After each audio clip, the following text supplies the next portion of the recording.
عايزة تزيلي التجاعيد والأكياس كمان عندك اللي تحت العين، وعندك انتفاخات وهالات كمان سودة ومش عارفة تتخلصي منها، عندك مناسبة أو فرح ونفسك ان انتي تحطي كده مرة وصفة وتلاقي الهالات دي اختفت وترهل العيون اختفى والانتفاخات اللي حوالين العين اختفت، خصوصا الانتفاخات اللي في الناحية السفلية من العين.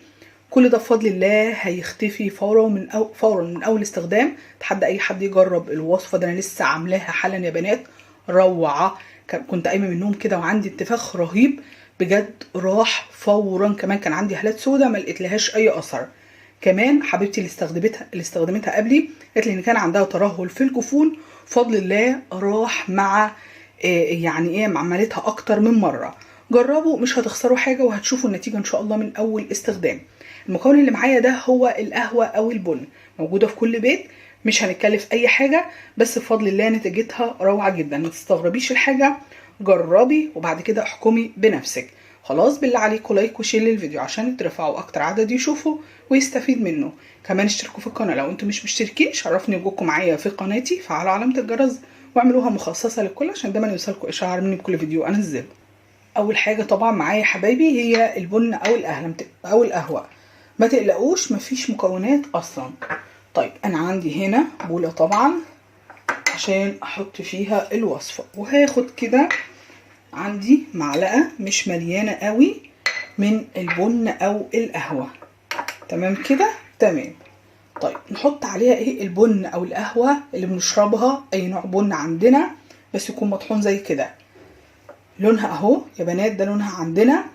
القهوه بتنشط الدوره الدمويه، بتزيل اي غمقان، حلوه جدا جدا للانتفاخات والاسمرار وكل المشاكل اللي بتبقى في حوالين العين، لانها بتنشط الدوره الدمويه في المنطقه دي، فبتخليها تبقى احسن من المعتاد. كمان بتخلي الجلد كده ناعم.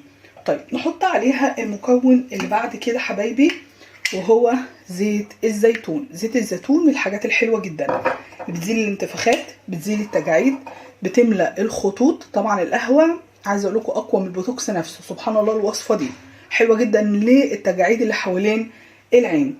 كمان عايزه اقول لكم ان زيت الزيتون مضاد للاكسده وبيرطب حوالين العين وبيزيل الغمقان، في كميه فايده غير طبيعيه. بس طبعا هنجيبه من حد مضمون. انا عندي هنا معلقه مش مليانه قوي من البن او القهوه، حط عليها معلقتين كبار من زيت الزيتون. قلبي بقى كده كويس، ركزي في الطريقه، ما تشوفيش المكونات وتجري، ركزي عشان ان شاء الله تديكي نتيجه من اول استخدام. ما ترجعيش تقولي ما جابتش معايا نتيجه عشان انتي اصلا ما شفتيش الوصفه، انما هي بفضل الله متجربه وبتجيب نتيجه ومن اول استخدام. بصي شكلها عامل ازاي، بتبقى بالشكل ده شبه السيرم كده اهي. طيب تمام، هعمل ايه؟ كل اللي انا هعمله ان انا هسيبها كده بالوضع ده، هحاول بس اغطيها بورق استرتش او اي حاجه عندي، واسيب القهوه مع زيت الزيتون عشان تبدا تتفاعل معايا. اسيبها قد ايه؟ هسيبها ساعه. خلاص ساعه، ساعه ونص، مفيش مشكله. اعمليها وسيبيها، اطلعي شوفي وراكي ايه يعني ايه، سيبيها براحتها. هنسيبها اقل حاجه ساعه. خلاص بعد الساعه هبدا ان انا اجيب المكون اللي بعد كده واحطه. ما تقلقوش مفيش مكونات خلاص تاني، ده اخر مكون معايا وهو زيت الخروع. هاخد منه نص معلقه من زيت الخروع اهو.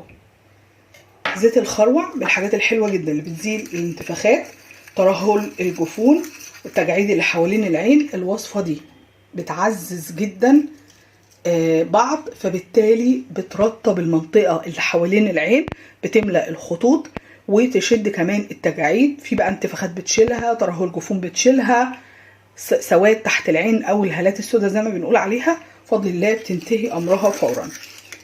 قلبي بقى كويس، وكل ما هتيجي تستخدميها هتقلبيها لان القهوه هتبقى مرصبه في القاع.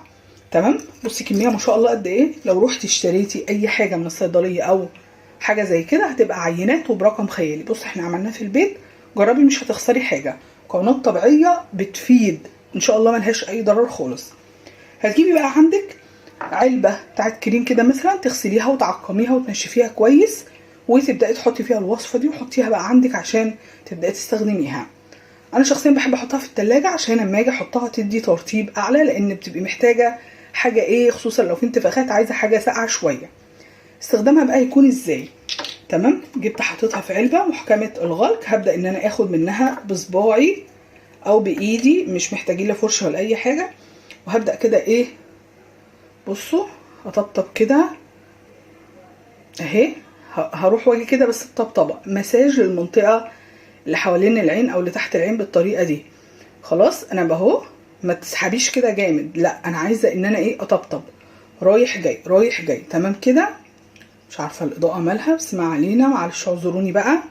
هنيجي اهو بقرب اهو على قد ما اقدر عشان تشوفي. هتطبطبي بالشكل ده، سيبيها بقى نص ساعه، مش هنحتاج نحط عليها اي حاجه، هتسيبيها نص ساعه تحت عينيكي.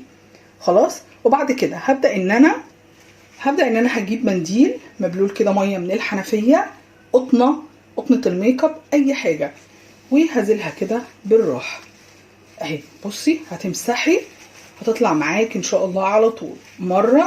المره التانية مش هيبقى لها اي اثر، يعني ايه لما تمسحي تبلي كمان مره منديل وتمسحي مش هيبقى لها اي اثر. بعد كده بعد ما تتاكدي ان مفيش اي حاجه للمكونات اللي احنا كنا حاطينها، ان شاء الله شايفين جميله جدا وبترطب المنطقه دي جدا يا بنات، تشد كمان التجاعيد.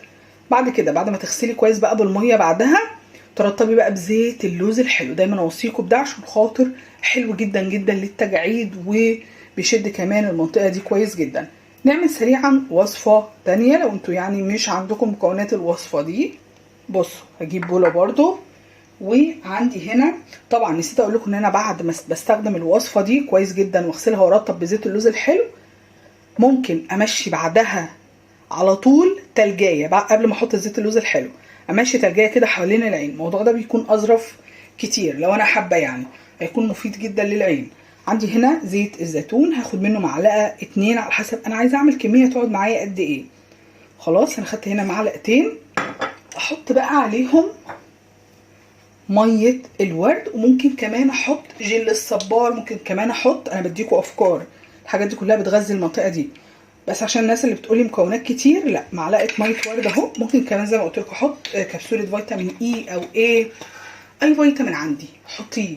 عندي كمان زيت اللوز الحلو عايزه حطي، بس انا بفضل ارطبيه لوحده على البشره، فاهمين قصدي. قلبي كويس اهو.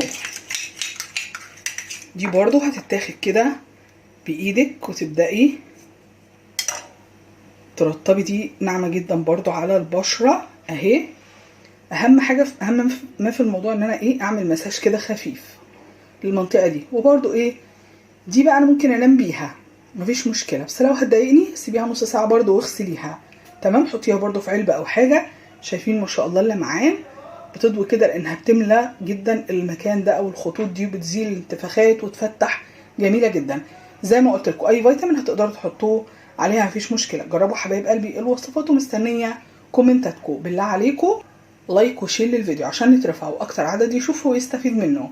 كمان اشتركوا في القناه لو انتم مش مشتركين، شرفني وجودكم معايا في قناتي. فعلوا علامه الجرس واعملوها مخصصه للكل عشان دايما يوصلكم اشعار مني بكل فيديو انزله.